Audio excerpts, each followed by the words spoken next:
Today, we are going to look at some ankle lock defense. What better way than to trash on your own friends and talk about the mistakes they made. So if you're watching this, Robin, I'm sorry. And he's actually lost 3 years in a row to the same submission.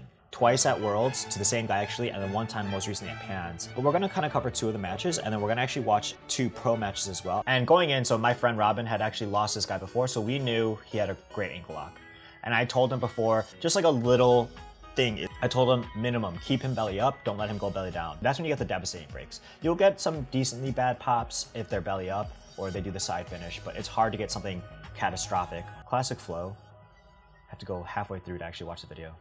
Okay, there. Look at this little entry. Isaac is really great at it, where he shelves his own foot on the hip, and then he grabs the Achilles grip and then inverts his knee to get inside position. And right away, we can see how novice Robin is at defending. Robin is pulling. Anyone who's watched any of my instructions, or anytime I talk about it, even on Instagram, I always say putting your foot on the floor defends any foot lock. I first learned that concept from Travis Stevens. He talked about heel hook defense with Danaher. But this concept applies to any ankle lock. So if you know the guy has a great ankle lock, your first inclination should be to plant your foot on the floor, come on top, and spin and change the alignment. But number 1, put your foot on the floor. And here, he's so scared of this foot lock. Robin is probably, it's looking like he's trying to cross his legs and pull Joao back and kind of like pull his upper body away from his foot. It's a very scared reaction, honestly. Okay, Robin rolls through, which is good. You do want to change the alignment. Robin tried to pull his foot out there. Right there. And look, Joao, it's hard to see because of the pixels, but Joao has the foot. It's completely, you want as much of the foot onto the side of your ribcage as you can, because that way you can directly translate power into it. I see so many white belts, or I see so many instructionals where they talk about like placing the leg. You're not gonna, it's bone on bone. Also, your forearm is thinner than their tibia. You're not gonna break their tibia with your forearm. What you wanna do is get as much of their foot volume, their tiny little foot bones, into your armpit so you can directly translate and break the bones in their foot. Which is what he does there. Robin does a great job of spinning out. Spinning out is great because it changes the alignment, and so even if Joao has a decent bite, if you can't track the motion, the power's not going to translate directly into the foot, right? And sometimes you slip out. But you can already tell Robin is trying to kick out. We need to clear the feet. And we want to close the knee and change the alignment and put our foot on the floor, which we're not doing here. We just look at that bite. The bite is so good here. The foot is completely on his ribcage. It's all translating directly into that area that connects the ankle to the foot itself, and Joao's trying to break the bones in the foot here. Robin's knee is pinned, and so now all the power is going directly into this foot. If the knee isn't pinned, your hip can take away some of it, but now this hip is acting as an anchor point, and now we can drive completely through our fulcrum into the heel. Okay, really bad. Feet are on. Joao's bridging completely straight up. Robin here is pulling his legs, right? I'm sure he's been feeling some pain. His head's kind of going crazy. But when we're in this situation, awesome. We have him belly up, but we now want to clear the feet. And the moment you clear somebody's feet, they don't have any purchase on your hips. Their hips are going to, on your hips. So their hips are now going to drop, and they've now pinned themselves. Robin being on his back makes his foot light. If the foot is light, we can bridge into it. If Robin were to come up, the foot is heavy. Now the foot has no degree of motion to move, and it's planted, and we can't break the foot. Yeah, we get the tap. I mean, honestly, Robin was in that for, let's watch the whole thing through. He has a bite here, 1 from 20. Okay, it was about 5 seconds of breaking pressure. Honestly, insane that Robin was able to endure that much, but it just kind of goes to show we need to be putting ourselves in these positions and practicing so that way when we're not thinking straight, you know, when we're panicking, when we're just feeling nothing but pain, it's nothing but instinct, clearing the feet, keeping them belly up, driving into our foot, standing up, building height, those kind of principles, they just come natural to us. Let's watch now Pans, which was this past March, about a month ago. Once again, Flo is making us skip all the way halfway through the video to watch what's going on. A year later, and let's see how Robin has changed. How similar does this finishing position look to this? It's identical, right? It's virtually identical. There's another way of going about defending this, and I want to show that. MICA GALVAO. It's great that they weren't belly down, but if you don't have, what's the word? Like pain threshold, that's probably the best way to put it, to keep it alive when they're belly up, then just the belly down isn't enough, and you can't just freak.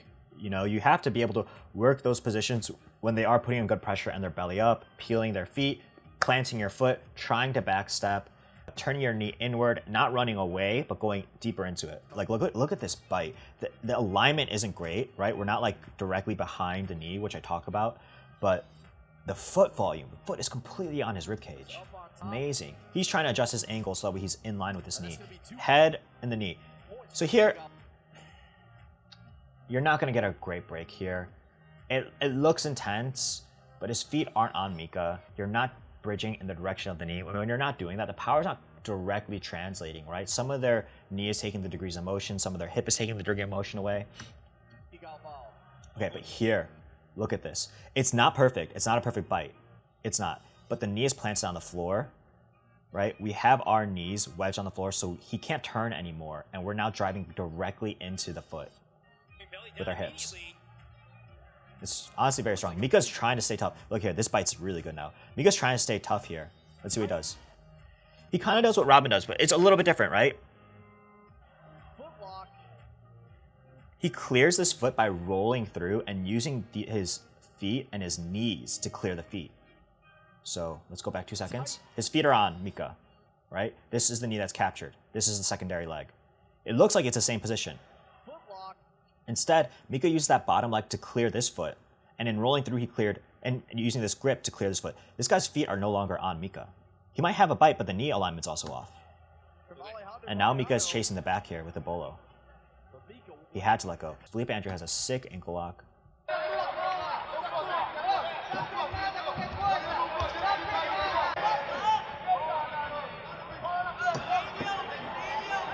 We don't need to watch the entry.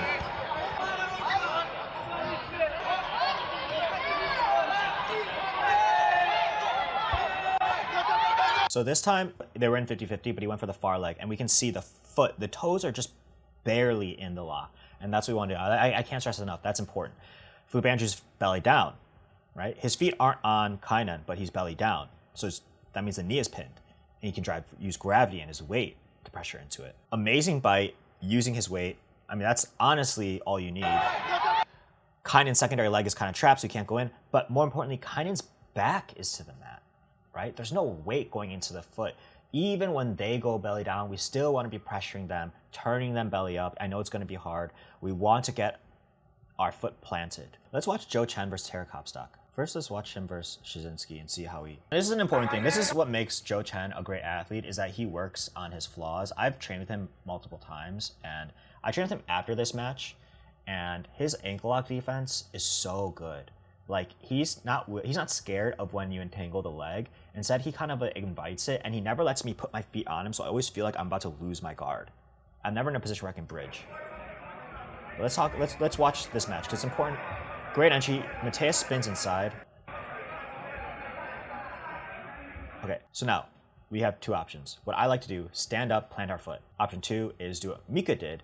Use our knee to clear one leg, our hand to clear the other leg, make sure their feet aren't on us, which they aren't right now. Joao Chen is doing a great job of clearing the feet.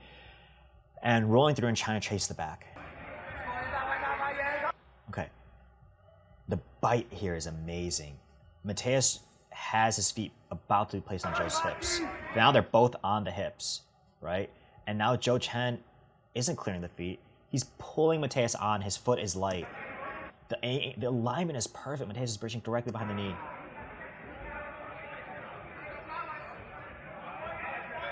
Awesome, he pulled his foot through. That's awesome, honestly. He pulled on his head to get his head to pull his foot through, but his foot is still in the air. Mateusz is going to be able to adjust. If he clears the collar tie, he'll be able to regain the bite. That is an insane bite. There's no way it's going out. It's going to break the foot, like on the side of the foot. His feet are on Joao Chen. Now he's starting to go belly down. He's going to use his weight. He is belly down. He tapped midway through. Joao Chen is already passing feet back and kind of doing a very primarily hand-based passing style. Tarik is doing a great job, actually. He's mixing these heists to get these Achilles grips. Let's see what Joao Chen does. Okay. Immediately, so different. Joao Chen isn't pulling. I mean, he pulled on Mateusz's head to get his foot through, right? Immediately not pulling. What does he do? Plants his foot on the floor. That foot on the bottom. Pinned the whole time. He's preoccupied with the hands. His foot's completely planted. There's no ankle lock happening here. He's clearing these feet, okay? His foot is a little bit elevated here, but he's still clearing the feet, right? And doing what I was saying, you always want to be kind of creating a backstepping motion with your knee pointing inward towards yourself, right? Because it changes the alignment in a positive way. Clearing the feet. Wow. Look at where we are now.